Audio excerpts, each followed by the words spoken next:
Hello, it's Dawn Michelle and welcome back to my channel.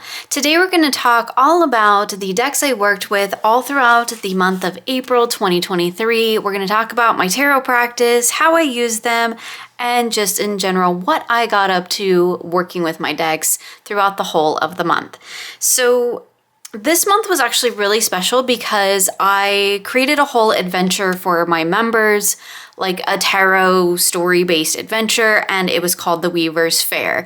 So I thought I'd just kind of start with that as a mention because you're gonna see that all of the decks that I worked with, besides a small few, are going to relate to that practice. And that's kind of how my tarot practice goes on the whole at this point in my tarot journey, because I have that entire guided practice that is the main focus of my tarot every single month. I do a lot of other readings in between. You'll definitely have seen some of that if you checked out my recent update on my tarot journaling. I talked about how I am currently just using this journal as my monthly medicine journal. I've got several other journals, including a sacred readings journal, a deck and walk journal, a dream journal. Like, I got the plethora going. So I will leave a link for that in the description box below for you in case you missed that, want to check it out and find out more about the journals that I use. I'm not going to actually go through all the decks that I worked with in my sacred journal because that's actually going back a couple of months. So we're really just going to focus on the main decks that I worked with throughout the month of April. Now, I'm only prefacing that because I work with a lot of decks throughout the month and in any given week, because not only am I doing the monthly medicine, but sometimes I will pull decks for random readings. If there's something going on with the deck-in currently, then I'm doing deck-in walk stuff. If I have a dream and I want to do a spread about that, I'll do that. Or if I have a moment with a deity that I work with, I'll record that and things of that nature. So at some point, I think maybe it would just be easier if I just did kind of more of an overall, here's what kind of a general sense of what I do repeatedly month after month, because it is the same thing. And it is, a lot of times I use the same deck. So I don't want to keep showing you the same stuff over and over again. I have a small selection of decks that I use at the new moon, a small selection of decks that I use at the full moon. And so maybe I'll just do some small related practice videos. That way you can see what I'm working with and how I'm working with those decks for those particular practices. I probably have touched upon that here and there over the last few years on my channel because most of what I share here is about my decks and how I work with them. So there might be some videos like that. I definitely know I've done videos related to that for my members, but I will try to incorporate some of those here, maybe focus in a little bit more on specific practices. Whereas these monthly reflections, I feel like really are kind of about the main decks that I'm working with, the main practice that I'm engaging with, and also my sort of review, right? It's not an unboxing. I've been working with these decks all month long. For some of them, I've been working with them for years. But I always like to kind of go through the decks and what I'm working with and how I'm working with it, because I personally find that really helpful. And my sort of motto when it comes to TarotTube is I make the kind of videos I like to watch. So I like to watch videos about how people work with their decks. So that's what I make. All right, enough preamble. So jumping on in, let's talk about the decks I used for the main practice that I engage with every month, and that is the monthly medicine, which is a tarot practice that I create and provide for the members on my channel. So this month we did the Weaver's Fair, which I think I've mentioned before in a couple of videos now, and it was a shared storytelling adventure. And so each of the decks that I chose for each of the weeks really did, for the most part, relate to the themes of what was going on that week in the Weaver's Fair. So our first week we went to the Fairy Ring. So here is the backs of the Fairy Tarot. I have edged my copy in yellow to, of course, match the backs, because that's what I do. I really enjoy working with this deck. It is really quirky and fun. I agree with Sandy. So I originally saw this deck. Well, I don't think that was the first time I'd ever seen it, but it was definitely the video that made me see this deck through its potential perspective, through the perspective of its potential. That is what I meant. And that was on Sandy from Exploring Tarot had created a video on this deck, and I'll leave that link below for you. This deck is so wonderfully quirky and weird, but I'm with Sandy in that I really, really like the little cards with like the gnomish kind of creatures, and that's primarily the male figures, whereas the female figures are very almost like elf-like, I guess more in that tall, slender Legolas style of elf. And then we have the little gnomes and stuff in the other cards. And I think it is primarily and there's a lot of females in this deck. Okay, well, the devil, like, that's just the cutest devil ever, right? I mean, he's adorable. And of course, now I'm not going to get to it. But anyway, I really, really love the little gnome creatures. I wish the whole deck did have that as well. But I really do like the sort of elven, fayish female characters in this deck as well, because they're serious. And that's an interesting perspective, I think, because a lot of times we tend to see female figures in decks that are kind of like hypersexualized and, like model-esque. And these, even though these are elves and these are slender figures, and for the most part, they look very young, they do feel more otherworldly, more fae-like. And they're very fierce, which I really appreciate. Like, these fae women do not have a problem speaking their mind. And I love that. This deck is funny and blunt, but in like a really wonderful way. It's not like rude. And I totally personify my decks. Like, I did a whole video on it. This Empress. Okay, this Empress is one of the reasons why I bought the deck. I did a 5-minute flip with this deck just for fun when I first got it, mostly because I was excited and because I just wanted to see if I could make a video in 5 minutes. And I pulled out a handful of cards that like really were impactful for me. And this Empress, she is so fierce. I love her. You never really see a fierce Empress. And it's interesting because nowadays we see the Empress as like kind of that goddess Mother Earth type of thing. She's often pregnant. And that is definitely that more Venusian tie-in to her. But she's also a ruler. So she is also all the aspects of the queens. And so I love that fierceness about it. Okay, the moon face. The moon face just makes me giggle. And this hermit is amazing. I really, really enjoy it. This deck reads really, really well. Have we seen the devil yet? Because like I guess I don't need to show favorite cards because I already did that. I love all the knights in this deck. There is something about the knights in this deck that just really work for me. They are, I think, my favorite knights out of all the knights I've ever seen in any deck, right? Just for whatever reason, that sort of energy in the knights works really well for me. As Sandy mentioned in her video, this deck is very numerological and elemental, which is totally cool with me because that is the base of how I read. Look at this little guy. And I love that this page is not like, he's an older fellow, right? He's got a big long gray beard. It's awesome. Wonderful. Yeah. This deck just kind of takes me to another world. It takes me to a really fun, playful place, but it's also like there's serious messages to be gained from this deck, right? By saying that it's fun and it's playful, I don't want to discount its authority. It will tell you what you need to hear, and it will do so, a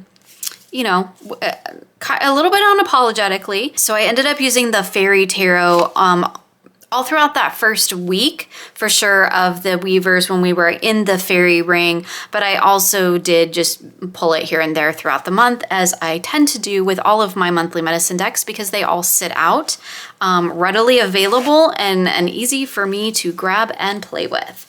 Okay, so that was our first week tarot for the fairy ring, and also during that week, and I'm not really pairing these together because the way I worked with these decks was actually pulling, and this is in alignment with the practice, is pulling the fairy wisdom oracle was at the start of the week. We did a reading with the tarot, which I used the fairy tarot, and then at the end of the week we did a wrap-up reading. There were 3 different levels you could take, so everybody had a little bit of a different experience, which was really fun.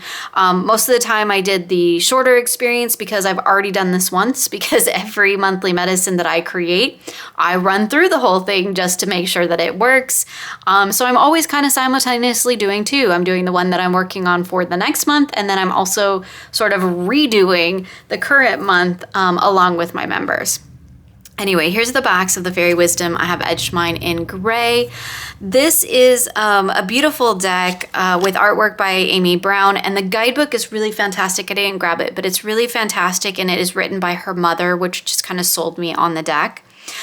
So anyway, this was a wonderful deck that I used just to pull for messages. I used it in the practice to pull a message from the fairies when we were at the fairy ring, but I also used it in my spring reading. I also used it just anytime throughout the month when I wanted just a pull, a card from a card message from a fairy. The keywords on this aren't always, I mean, this one's fine, wishing you health, pedestal's fine, I mean, the flirt is fine. I mean, I guess for the most part they're okay, but there's occasional ones that I'm like, ooh, okay, so like Summer Dragon. I mean, I kind of have an idea of what that means, but I did find that sometimes I kind of like needed to go into the guidebook. I love this one, The Oldest Fairy, to just get a little bit more context about what does that mean exactly. I really, really like the art in this deck. Oh, I did forget a deck. Let me just grab it, and I will do a quick pairing really quick because I feel like it needs to be shown. So I also worked with my Mystic Fairy Tarot. This is I've edged mine, pretty. This is the Borderless edition. Beautiful, beautiful deck with a Barbara Moore guidebook that is just phenomenal. I love it. I did end up actually pairing these 2 together for a couple of spring-related readings. So I'm just going to go ahead and show those to you really quick, and I'm going to get these all sort of at the same height. So hopefully we're not getting any shadows. These 2 decks together are stunning. I really, really enjoy working with them. The messages are really succinct across the cards. It's very compatible artwork, and it just really worked well as kind of this fun, playful, bringing in that lovely spring energy where I was kind of working on inviting a little bit of play and magic and all of that kind of fun stuff into the month of April. That was kind of largely what the monthly medicine was geared towards, was doing something completely different, completely fun, and kind of outside of the normal scope of tarot, I suppose, or how we tend to interact with tarot. And so this really did invite that idea and that energy of play. There were several little kind of spring-inspired readings that I did with these 2 decks. And even though I didn't use the Mystic Fairy Tarot for my monthly medicine, I did end up pulling this out and working with the 2 of them together quite a bit. So the Mystic Fairy Tarot, I think I've talked about before. Like, I really love the yellow. I think I mentioned it in my spring basket. Like, it's such a beautiful deck. The artwork is really soft and charming. It's got a little bit of a kind of a youthful energy to it, and I'm just thinking about that in comparison to like the Victorian Fairy Tarot, which I do not have, but I hear is coming back. I believe indie. I believe there's going to be a Kickstarter for it, and I'm super excited about that one. That one feels like really mature fairy energy, and this feels like very youthful. You know, fun and playful, just, yeah, lots of youthful energy in this deck, which, you know, isn't normally my jam, but like, I do really like it. It's a little bit of maybe even an inner child deck, because I feel like the stories in the guidebook and the characters in this deck, I feel like were characters that I would have imagined as a young child playing in the woods, right? When I used to talk to fairies and all that kind of stuff. And there is somewhere in here, I might have passed it already, but there's like some hamsters and things like that. Oh, here's, yeah, some little mice and stuff. I mean, that is the kind of world that I sort of envisioned when I was a child.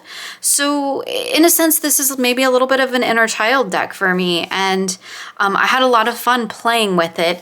I didn't use it for the monthly medicine practice or any real, you know, deep kind of readings like that, but I played with it quite a bit throughout the month. I used it for my spring reading, and it was just a really great one to work with. And again, like I said, the fairy wisdom here, I did use that whole week, as well as just for random pulls whenever I just felt like I needed a message from these fairies. I love this card. It's amazing. Okay, so the other deck that I worked with that week for the fairy ring week was the fairy blessing cards, and I will admit I bought this deck 100% just to use for that one reading in that 1 week. However, I ended up using it quite a bit throughout the month, not only for the monthly medicine, but also just for card pulls.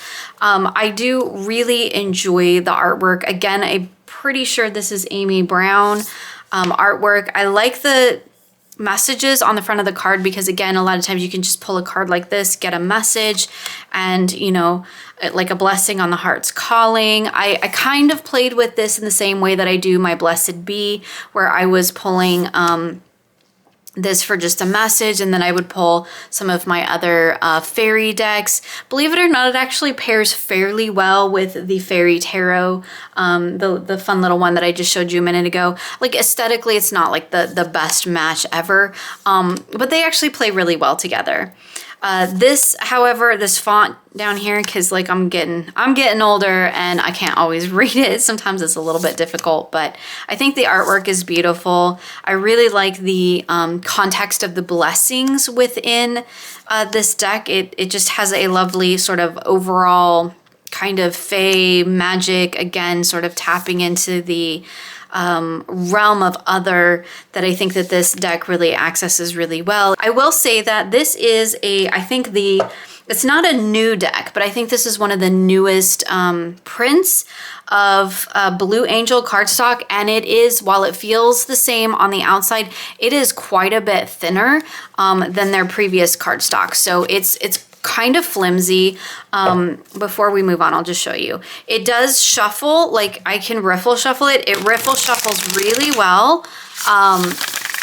Like it's beautiful. It's got a great shuffle in that sense, but I think this cardstock is going to be really great for their tarots, because a tarot on their original matte cardstock is quite chunky. I kind of wish they would go back to that for their oracles and then use this thinner stuff for the tarot, but that's probably not like really economically feasible for them. The one thing I will say is if you overhand, like when you get down to like just the one card in your hand, they're kind of, I don't want to say flimsy because that sounds like I don't like it. I do actually quite like it. It's just, for one, it was a shock when I opened it and shuffled it for the first time. And I was like, oh my goodness, this is like quite a bit smaller, or thinner, I guess I should say. It's a thinner cardstock. But like it's super bendy and flexible. So like, I mean, for a working deck, that's actually not a bad thing, right? Will it hold up forever and ever? I don't know, but it's like a $20 deck. I don't really expect it to, right? So anyway, I just thought I'd mention that. Haven't edged it yet, but that's definitely in the works, on the plan. In my planner, that's what I meant to say. So the next week in the monthly medicine, we went to the apothecary, and I ended up using my Heavenly Blooms tarot and my Earth Magic for those readings, as well as just as my working decks for that week. I also used the Heavenly Blooms a lot this month, and I used it in a lot of different readings, so we'll talk about that too. I did share this in my spring basket, and you'll see when I pop it out here that I did end up trimming the gilding off. It was beautiful pink gilding, but it hurt my hands to shuffle. This deck is like, it's long and it's 78 cards, so it's, you know, it's not the thickest deck that I have by any means, but it's chunky. It's a tarot, right? It's got a lot of cards. Here's the backs. And so what I found, and I'll just give it a shuffle here so you can see, was that with it being a stretch already and having that gilding, that sharp edged gilding. So there's a difference, right? There's gilding that is completely. This deck always, it's so slippy. It always wants to run away. There's gilding that is completely smooth when you touch it, not only on the side, but if you flick it this way or that way, right, it's smooth. That exists, it's a thing. I've got some decks with it on it. This deck, however, did not come with gilding like that, and whenever I would run my hands across the cards, it would catch. And y'all know like how I feel about the gilding. Tarot is a tactile experience. This is a physical tool. It has to physically work for me. So when it doesn't, I just make it work for me, right? Or I rehome it. That's totally an option too. We just had some videos earlier this month about me rehoming decks that don't work for me. I have mentioned this deck in my gamer heart video collection thing because this deck is like full on Final Fantasy world to me, which is amazing and I love it. It is a wonderful deck in its own right, like outside of the Final Fantasy world. That's just the association I have to it. The little guidebook is great. I really love the associations that they have. Each of these characters, or each of these, I guess they're clans. Every suit has a clan, which is kind of cool. That, you know, relates to the elements and things like that. And I really enjoy that layer added in there as well. It's a really great reader for me. I used this deck a lot this month. I really enjoyed my work with it. And you'll see I used it for a couple of different practices, but it's just one that I would just like pull out whenever I needed a reading, whenever I needed a message. I went to this deck quite often. I have not edged it yet. And at this point, honestly, I'm not sure I'm going to, because it's white here and it's white here. And I think what I will probably do is just leave it white until it starts looking dingy, and then I'll decide what I'm going to edge it in, or until I come across a marker that is this color, because I bought a pack of Crayolas hoping that there would be one this color in it, and there's not. So I'll just be on a Tombow hunt for something that color. If I find the exact color match, I will go ahead and edge it. But until then, it's just going to stay white. So then I paired this with the Earth Magic Oracle. And I've shown this deck many times on my channel. Oh, I did finally edge it too. I edged it in brown because it's earthy and I like brown. I've shown this deck many times on my channel too. I really enjoy this deck. It is an older Hay House deck, so it's got that old glossy cardstock, which is totally fine. Like actually, and this is glossy too, so they work really well tactilely together. I love this deck. It's like one of those decks that I feel like I probably shouldn't because of the just hodgepodge of types of styles within it. And it's got these giant banner things at the top. But for whatever reason, this deck like super works for me. I get it. It makes sense. It clicks. It reads great. It's just a fantastic reader. It's not the best shuffle in the world because it's sticky, but like it's a good size. I mean, it riffles fine. It's just a little bit sticky, pushing it back together. But that laminate kind of wears down a little bit after time, and it doesn't stick for as long. That was the card I got. That's funny. That was my takeaway from the apothecary of what I needed to take with me, and it was the tsunami with the wake-up call. So there you go. These two decks actually work really well together. I used them in a couple of different readings as well throughout the month, in kind of 3 to 4 card, using that Earth Magic as, you know, your typical focal point. So rain with purification, and what do I need to know about that? The 5 of Wands and the 10 of Swords, right? Clearly there's some stuff that needs to be sort of washed away going on here when we're looking at those two cards. It just has something about the energy of the two cards. I think aesthetically they work together pretty well, but I feel like it's more like the energy of them. Again, it's one of those felt experiences that's hard to explain. It's not quite a golden moment. And thank you to everyone who validated my golden is a feeling. That was awesome. It's not quite a golden feeling, but it's like the earth magic brings the heavenly blooms down into the earthly realm, which is kind of funny. I mean, it's called heavenly blooms, but I don't really see it as being sort of a heavenly or angelic deck by any stretch of the imagination. It feels like it exists in a fantasy world to me, and that's because I am a gamer and stuff. I can totally get on board with that. But it doesn't feel celestial in that sense.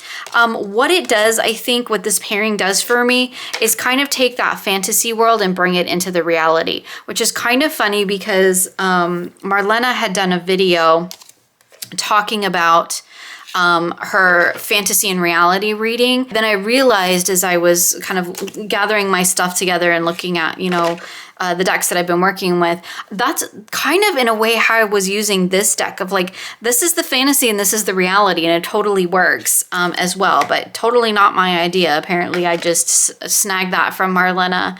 I don't remember, when all of that came about, but I realized after the fact that, oh yeah, that's kind of the vibe of this. The Heavenly Blooms kind of tells me what the fantasy is, and the earth magic tells me what the reality is. And so I just think it works really well. But it wasn't until I was looking through those that I was like, oh, that's what it is. Because this isn't a celestial deck. It's not like it's bringing the cosmic energy into the real world for me. It's bringing the fantasy energy into the real world, which is so cool. And I really, really enjoy that about it. And it was really kind of neat when it, dawned on me that was what was going on. Seriously, you can't plan that stuff, right? It dawned on me. New beginnings. Anyway, okay, let's move on because that's just funny. So moving on to the next week, we were in the menagerie. So we were working with some mystical animals as well as just animal energy in general. So again, this was kind of a situation where I pulled my oracle at the start of the week. I did my reading, the big adventure reading that we had, which was solving puzzles and finding cards to solve puzzles. And I used these two decks, and this one is the White Newman, which again, I've talked about multiple times on my channel. And then I wrapped up the week with the Garden Dragons. This one I did end up edging in a tan color, beige. It's so boring. It's beige. What a boring color. I love this deck. I think I talked about it in gushed over it in my spring basket too, because that's generally where it lives. This is another one that I've been using a lot this month. And I'll show you another deck that I paired this with throughout the month, just because I thought it was really cool. But there's just, I don't know, there's something about this deck, man. I did finally read the guidebook, which is cool. But I've kind of at this point developed my own sort of connection and relationship with these cards and these characters.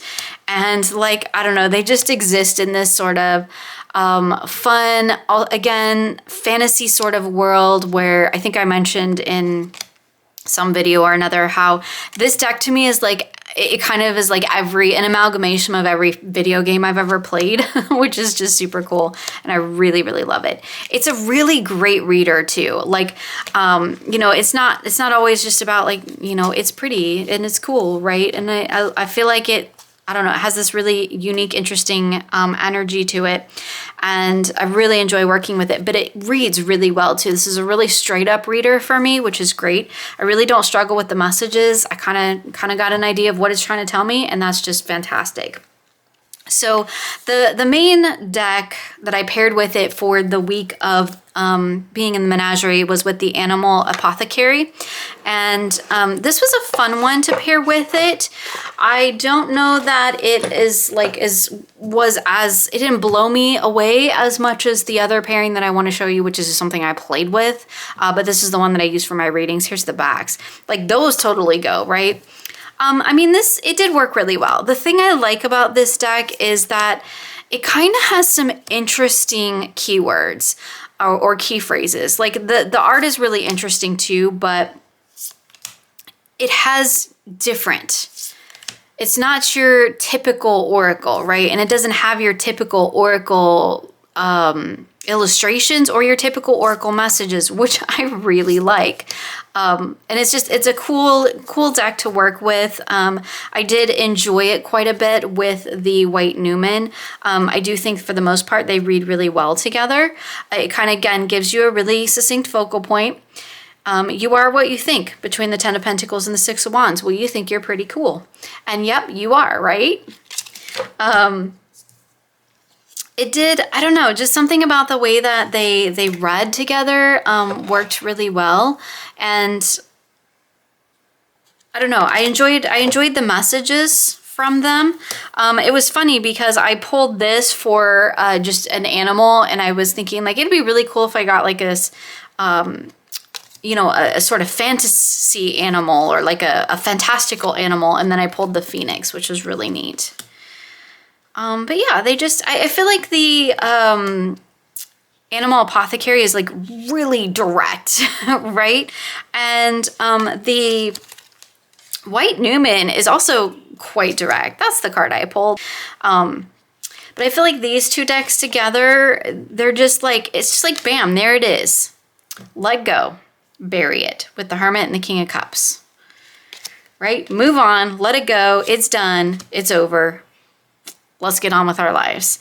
I do really enjoy that about it. And this deck is really cute. And I do want to try playing with it with more things in my collection. I'm going to detour real quick just because I already have these two out and separated. The other deck that I paired with this one was the Phenomena Oracle. And this is just a really teeny tiny 32 card little deck. I really, really wish it had more.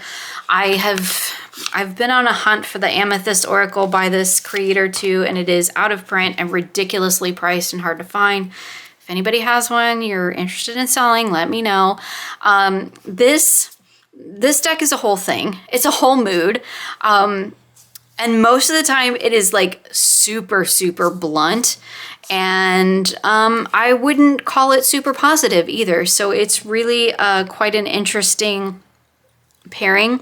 Something about the way that these decks work together. Marlena uses this deck a lot for when she does our energetic check-in. So this is like this is your energy, right? This is where your energy's at. And then you look to the tarot to give you some context about that.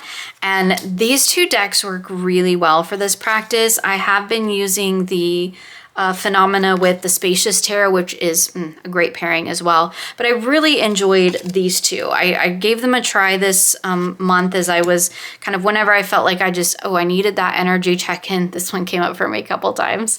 When I needed that energy check-in just to kind of like figure out like, where is my energy at?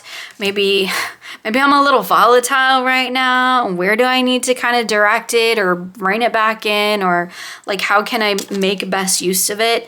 It works really well for that, which is just fun. It's a fun, fantastic little pairing. I will say that I also played with it with I shouldn't say played with it. Like I do readings too. I also play with it. Like, let's be honest. Sometimes I just pull cards out and play with them. But I also played with this with my deck of Many Things and Fates. So this is a D&D deck. And is meant to be used in the game. But I play with it sometimes when I want a different perspective, or let's be honest, when I kind of just want to see like where everything's just going all to crap on me, because these two decks, in my experience, are not nice. So they never have anything nice to say, and they always kind of tell me like the crazy thing that's going on. I pair these two decks together a lot, but I also was playing with these and kind of doing this little reading with like, this is me in the moment, and this is like where my energy is, and this is like if I don't get my crap together, like what's gonna happen. And this is kind of for fun, but sometimes they're pretty serious. So like I'm the Knight of Swords right now, and I'm a little bit fossilized, and if I'm not careful, I'm gonna be cursed. So it's just, I don't know, it's fun. Maybe it's just me, but I enjoy this little kind of pairing. It's a different kind of way to experience these cards, to experience a tarot reading. It kind of gets me out of my box. That's probably a whole nother video I could do of weird readings that I do just to kind of help me shift out of my sort of rut that I sometimes get into with my readings. So like this one's funny. This card summons an avatar of death. You must battle it alone or die. Each time anyone attempts to help you, another avatar appears. So like this is telling me that like there's something going on here clearly in the emotional landscape that like I need to deal with, and I need to deal with it on my own. Nobody else can help me. And in fact, if somebody else helps me, it's probably just going to make the situation worse. So like, it's a lot of fun. It's an interesting little reading to do. Like I said, I did a lot of play with my decks this month. A lot of just experimenting and trying different readings and trying to look at things through a different lens, which has been really, really fun. These two decks together are also just like, you know, they're just fun on their own as well. Try to keep everything even so we don't get shadows. We already saw those two, so let's pull them aside. So sometimes I'll put this in the middle and you can kind of ignore the messages. You can also just use the title and the artwork, and that's totally cool too. I like to tie in the messages from the what the card means, right? Look at all the red there. So we got the Wheel of Fortune and Death, and between that is Flame. So a powerful devil becomes your enemy. It seeks your ruin and plagues your life, savoring your suffering before attempting to slay you. So like a reading like this would tell me that maybe there's some bad energy going around out there, and like I just need to keep in mind that like the cycle's just going to keep going. That energy doesn't need to be something that I engage in. I can just sort of cut it off, bring it to its death, and move on with my life. So like maybe it's just me, but like this is a deck and a pairing and an energy that I can work with in a real way, even though I'm totally tapping into like gamer video game total geekiness stuff here. It's just a lot of fun, and it's super cool. But I get like really succinct readings with it too, which is always fun. I may have shown this pairing before, and if I have, I apologize. But usually when I find a good pairing, and I'll keep working with it, and there's a reason for that. Okay, so the other deck that I used in the Menagerie week was the Field Guide to Garden Dragons. And at the end of the week, we pulled a little message, as we tend to do. Here's the beautiful backs. I had no idea that this deck was the size it is, but like it's super cute. I want to edge it. I haven't done that yet, but like it's like the perfect little size. It's a little stiff still, but I think that's gonna break out. Anyway, this deck is so stinking cute. Again, throughout the week, I did use it as my final reading or final card pull for the Menagerie week, but I also played with it throughout the week, and it's really, really cute. I sometimes would just like pull a little dragon whenever I kind of just needed a pick-me-up. It was great for that. I love the keywords. They work really well with the energy of the card. The little guidebook is great too, but again, you don't need it, and that's my preference for an oracle. I want it there if I want to dive deeper, but I don't want to be reliant on it. And this little deck is just, oh my goodness, look at their little faces. I love the coconut dragon. He's like my soul animal. Or the coffee dragon. Love him too. Anyway, yeah, they're just super cute. This is like totally a good mood deck. I did use it for real reading, so like not to say it can't be used for real readings. Let me just show you because, oh my goodness, we're gonna be all over the place today. I did play with it with the Fairy Tarot too. So let me just pop that back out. Oh look, our Empress. Just so you can see, actually, these play really well together. I did play with them quite a bit, just not really for like readings per se, but just kind of to take a moment, have a message, and kind of just take a little break throughout my day. Sometimes when, stuff gets overwhelming, or I just get super busy, or I'm transitioning from like one thing to another that's like completely different, sometimes I'll just take a break and I'll come in here and I'll just, well, I'm usually already in here in my office, and I'll just pull out a couple decks and I'll pull some cards, or I'll do some readings, or maybe even just flip through here and do this until I get a message that feels like it resonates. So and I think I did a video for my members talking about that whole practice of like things I do when I just need to like take a moment. And these two actually work really well together. Like, I think they're super cute together. They converse really well. The dragons feel like they are, you know, a part of this fairy realm that we're in with the tarot deck. Sorry, I probably should have showed this when I had the fairy tarot out originally, but sometimes I forget what I work with until I see it hit the table again. And I was like, oh yeah, I do remember. Because contrary to popular belief, I don't actually write down every single thing I do. I know y'all don't believe it, but I don't. Because if I did, I would have way more than the four to five notebooks I currently use. Anyway, yeah, these two were really, really great together. So I just wanted to mention that really quick because that was a really fun little pairing. So yeah, the Garden Dragons, definitely a cutie pie of a deck. It's got such a great energy. Like, it's, I don't know, there's just happiness in this deck. It's just got a happy, happy energy that I really, really enjoy. Definitely one that I pull out whenever I'm like kind of having a bad moment. I'm like, I'm gonna get a little Garden Dragon out because it'll make me feel better. Okay, so finally we, in the last week of the monthly medicine, we got to the cottage, which was where we met our guide. So for this week, I used the Compendium of Witches, my Green Witch Tarot, and also my Fairy Blessings, but I won't pull that out again because I already talked about it. This Compendium of Witches is a newer deck in my collection, and this is the first experience that I've had working with it in this practice. I do intend to make a bag for it because like I really don't need that big of a box, and the book is only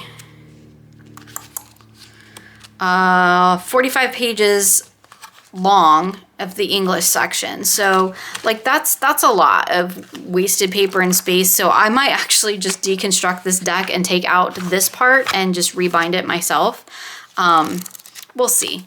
Like, it's not that big of a deal. I can also just shove it on my shelf, but that's a lot of pages that I cannot read. So this deck actually has two different sections, and I won't shuffle it together. I want to make sure I pull them apart. So we have the witches themselves. Oh, here's the backs, which are beautiful. So we have the witches themselves, which are these absolutely gorgeous illustrations. This deck was originally indie. And I almost purchased it many times then, but then I heard it was coming out mass market, so I just was patient and I waited. So it's mass market from Los Scarabeo. And like, these illustrations are just absolutely stunning. The Laborer was my guide for the week, which was very appropriate for that week. It was definitely laboring to get some stuff done. And yeah, I really, really enjoy the artwork, but I also really enjoy the messages and working with this. I did do some additional work with this deck as well, but I'll talk about that here in a moment. Then it also has these sort of, I forget what they're called, but they're like Lenormand style oracle cards where we just have the beautiful illustration with the succinct, mostly title, I think. Yeah, so like that's the Briar. I mean, Thaw is technically, that's more of a keyword, but Cornucopia would be more like a title. Pruning would be a keyword. So it kind of has a mix of things in there. There's some great little succinct messages in the guidebook for each of these, but in my working with it, I found that I really didn't need it. It reads really well intuitively. So kind of what I did, and let me just show you, this cardstock is gorgeous. Matte, it shuffles really well. Granted, I'm not using like a whole deck here because I don't shuffle mine together. I think I want to edge them in like two different colors, like maybe these in green and those in gold, just so that I don't know, so I can see from the side like where to pull. Not that it matters, But anyway, what I did a lot of the time too, just getting to know this deck, and as I was working with it, was I would pull a witch for the message. And I used to do this with the literary witches, but I ended up rehoming that one because that one actually has like real people. And as I've discovered over the years, real people index does not work for me when I know who they are. If I don't know who they are, then that's fine because I don't know, so it doesn't matter.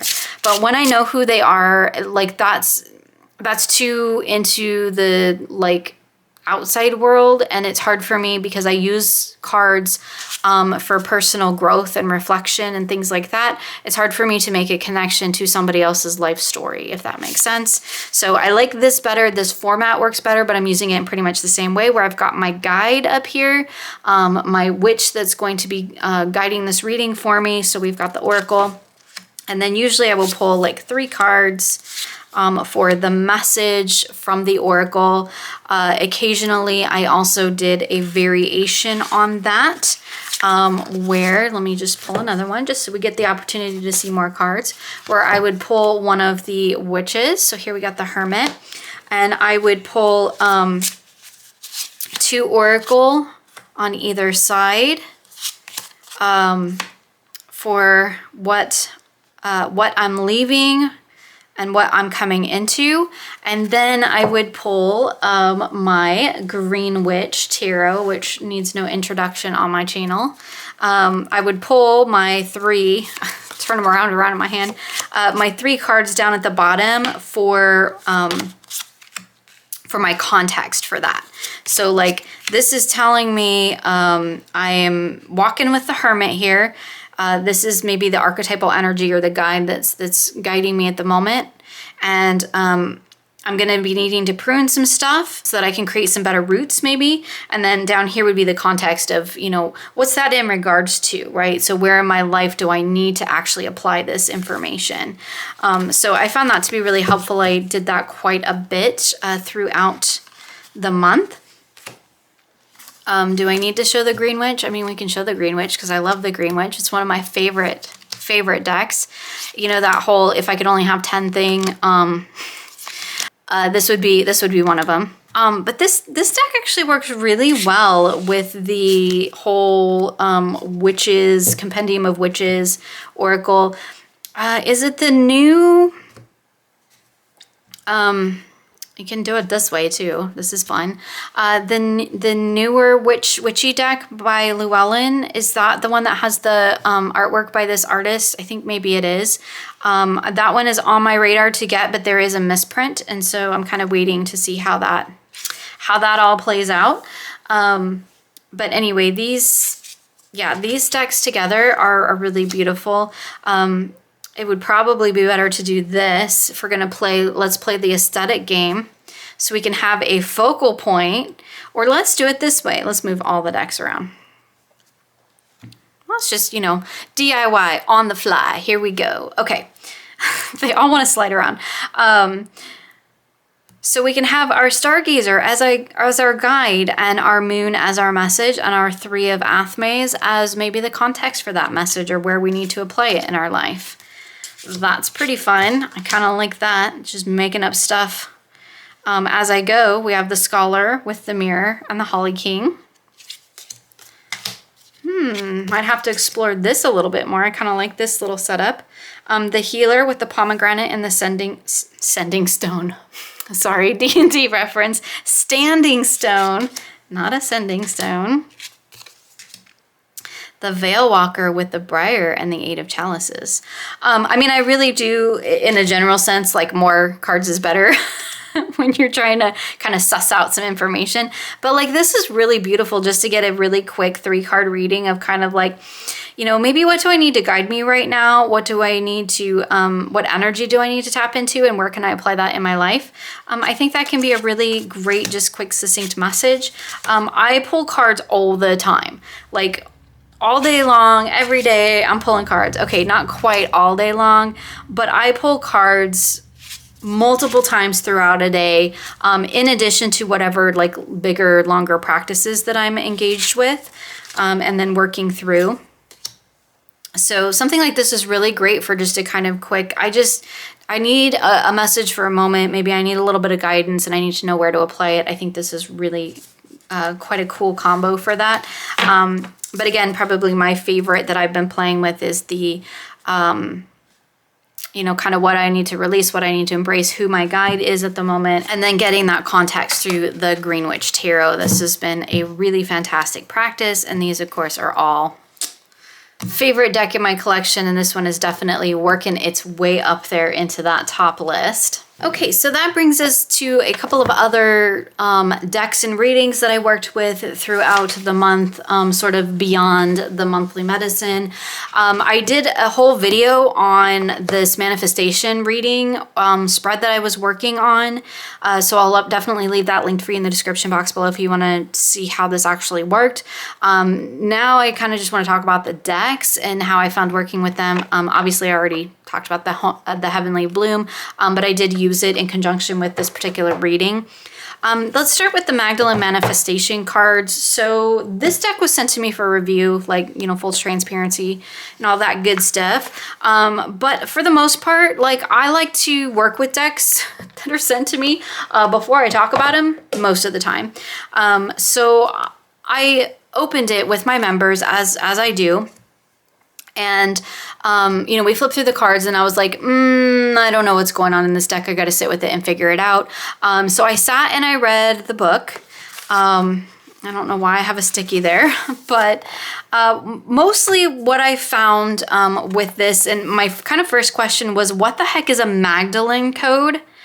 And it says here, manifesting with the Magdalene codes is a process of reclaiming and accelerating your capacity to manifest in wholeness in the new vibration of all is well, now what? So this emanates from a deep knowing, an understanding of what is required now is different from what was required even a few short years ago. It talks about, you know, the old paradigms of creating from a sense of lack. It does talk a lot about unbalanced masculine energy. There is quite a few references to masculine and feminine energy in this book. There is also a lot of references to like light work or using light work sort of language, which I will be honest, doesn't always float my boat. I kind of struggle with that from time to time. A lot of times I sort of change the language in my head. There's a lot of talk about like acting from a place of love, which is fantastic, but it can be a lot, especially if that's not kind of how you an energy or a idea that you work with. This deck does have kind of a structure to it, which I mentioned in that video. And every card has a key and a hologram. So again, I mentioned that in the video when I talked about using this deck to create a manifestation. I cannot talk today. Manifestation reading. I pull is it these four? Yeah. So it comes with sort of four like resource cards, I think is what it's called. So we have Radiant Energy, Divine Relationships, Sublime Time, and Yummy Money. That phrase really turns me off, I'll just be honest. I pull these out because even though I understand them and I get what the intention is behind them, I didn't end up working with them in my work with it. So I'm gonna pull these two out so I can show you. Every sort of theme, they call it, I think, a love code. In my brain, I think I translated that to light code. But it has a key and a hologram. I kind of ended up working with those as the active and passive energies. That was kind of what I came around to eventually, how I enjoyed working with it. But you can see it's kind of like looking at those two sides of that energy. And so that as a concept, I really like. The artwork isn't really my favorite. I'm not like a huge fan of these, all the mishmash of colors. And I'm not really a huge fan fan of the use of the word love all over the place. And I know it maybe sounds a little bit like I'm bashing this deck, and I don't really mean to.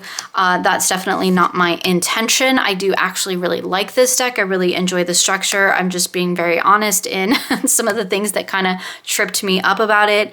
I did talk about how I primarily work with it though, which is to pull a card and then find its mate within the deck and then use that in a reading. And for the most part, I do like the themes that have been included.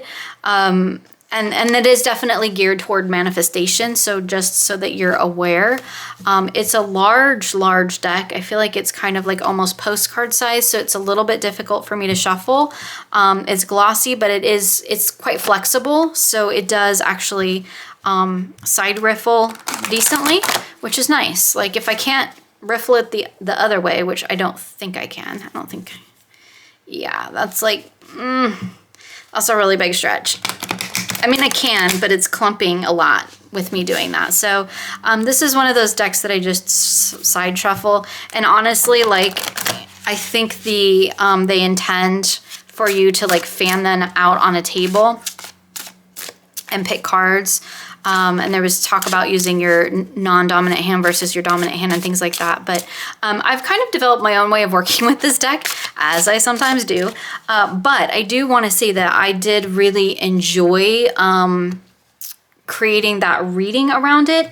And I really enjoyed reading the guidebook. The introductory was really interesting. I don't often say that about guidebooks, but I actually found this really interesting. There were some different sort of themes that I hadn't really been exposed to a ton in here, and I think that was really cool. The little write-ups in the guidebook are nice. I definitely got into the book whenever I pulled the cards. I mean, you don't need to because there is messages on the cards, which is, again, fantastic. But I feel like to really get the whole concept here, the guidebook is really, really helpful. Having said all of that, this is, I do feel like it is a little bit on the, it's very positive. In my experience, what I found working with it is very much geared toward sort of light and love and how to sort of be your best self through that love energy, which is, again, not a bad thing. Like, it's great to operate from a place of love. I just don't always resonate. I forgot the extra cards. With that type of a language when it's used repeatedly in something like a deck or cards. But this is one of those cases where I overlook that, and I definitely do not mean to insinuate that Danielle Rema Hoffman is a poor writer or anything. The writing is actually quite wonderful, and I really, really enjoyed the guidebook, but it's just, because I know that trips some people up as well. I just want to be really transparent about that. I think it's a great deck. I really like the structure, and if manifestation or just creating focal points is something that you are interested in, I would recommend this one because I think the guidebook added a lot to it. And when you're working with cards like this, for me, like the guidebook kind of needs to be good because this is work that I'm not super familiar with. So I need a good sort of primer and jumping off point to working with it. So I will definitely be keeping them and I will definitely be working with them again. So in that whole reading, I also picked up the Sacred Geometry Activations Oracle. Now, I specifically wanted to include a Sacred Geometry Oracle in that spread, in that reading that I was doing. Here's the backs of these. So I kind of went on a hunt, looked at a bunch of them on Amazon, and this was the one that I ended up getting. I really like the frequency messages down at the bottom. That was kind of one of the things that sold me on the deck. And I do really like the keywords. So this is a deck that while I did get it for that one reading to help me create that focal point, again, a frequency that I wanted to tune into or that I wanted to work with, I definitely will be working with this deck in more ways in my practice. I'm going to be continuing to keep it out so that I can see where else it might fit. I'm thinking that maybe something with my channeled or my portal reading might be really good too. Again, the messages on the bottom are really great. Another oversized, glossy, sticky cardstock that's not my favorite. I can get my hands around it, and I can shuffle. Because they're sticky, they don't bridge real well, but they do go back together. And yeah, they work really well. This also, like, I just want to show you real quick with the Heavenly Blooms is just, this is another one that I played with a little bit when I was trying to kind of get to know the sacred geometry. I played with it a little bit with the Heavenly Blooms, and actually they pair together quite well. I think that the sacred geometry creates a really cool focal point, and then again, pulling that Heavenly Blooms in. I love when I get decks in that, like, they're multi-purpose. You know, I do tend to sometimes kind of pigeonhole my decks into this is what you're for and this is what I use you for. So, you know, I don't kind of let it come out and play and be something else in another way. And it was a really fun month of sort of playing with decks and seeing what all I can do with them and how they could work together. And I pulled together decks I wouldn't normally pair together, which is really fantastic. So like here, the frequency is realization. So it says the frequency of realization supports the internal process of becoming aware of our heart-centered truth, as well as the external process of becoming our highest expression in this world. And it is between the 10 of Cups and the Devil. How interesting is that? Real quick, I'm just going to mention the 7-Date Tarot Magical and the Fool's Item Oracle. These are just the minis because these just kind of are at hand and live on my desk. I'm not going to go into these because this video is getting really long, and I made a whole video about them and how I work with them and all the decks that I have been playing with them. So I'll just leave that linked for you in the description box below. But like, I have been enjoying the heck out of these decks. So, it was really fun to play with them. Actually, I've been playing with them for the last couple months and just now really got a chance to get the whole video created. And as if this video wasn't long enough, like, let's go ahead and just real quick flip through my tarot journal, or really at this point, my monthly medicine journal. I am not going to, I'm not going to get into all my other journals because I have already done a video on it and I've only added a handful of things to those. So we'll maybe check in with those next month. This is the cover for the Weaver's Fair, which I always print on vellum and tip in. And I did something totally different with my journal this time. The Weaver's Fair was actually an interactive story that I wrote and, you know, for my members. And so I actually transcribed that whole story in here. I wrote it from first person point of view because, as you'll see, I integrated my card pulls into the story. And I think I talked about this in my journal video as well. The original story was in third person so that people could choose a path. There were 3 paths: the Wanderer, the Seeker, and the Scribe.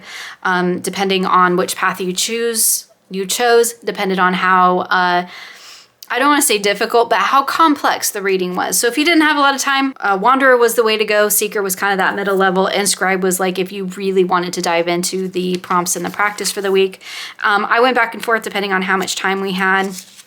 So here was my fairy ring, and each week had 3 prompts. So this was the fairy tale, where the fairies wanted us to tell them a story, and then the fairy blessing we got. Then we went to the apothecary and visited Nyland there, and that was my tsunami card for my wake up call message. And then we created a potion. So for this one, I did the Scribe. So that was the more expanded version, where we had to find cards that aligned with those energies and then create a healing message or kind of like a poem in a sense out of that.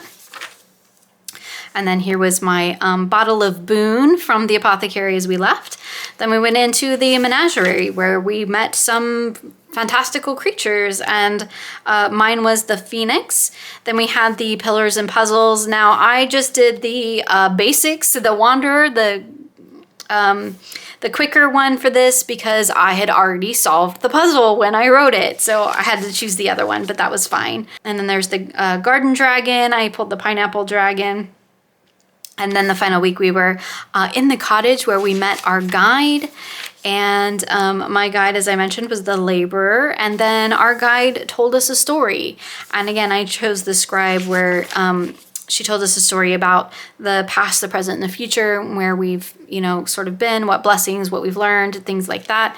And then she gave us a message to take with us. Mine was the fairy magic card, and that was our fond farewell. And then we left the Weaver Fair.